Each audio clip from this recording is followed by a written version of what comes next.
If you want to change date and time on your Samsung phone, so first of all open up your settings. After that we're gonna scroll down to our general management tab. So open it up. Alright, after that we're gonna find our date and time tab. And here we're gonna find our automatic date time switch and our automatic time zone switch. So to adjust our date and time, turn off both of the switches. First, we can select our time zone, so select a region, for example, Algeria, right? Now you can set a date, let it be February of 2024, the first one, press done.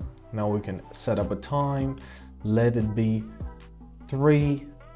4:38, press done, and as you see the time changed, and if we're gonna look it up, so it shows us February 1st. Means everything worked correctly, and basically it's just easy as that.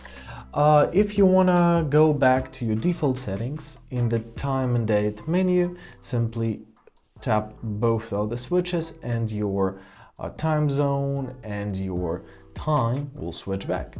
I hope this video was helpful. Thank you so much for watching. Have a great day and please consider subscribing to our channel.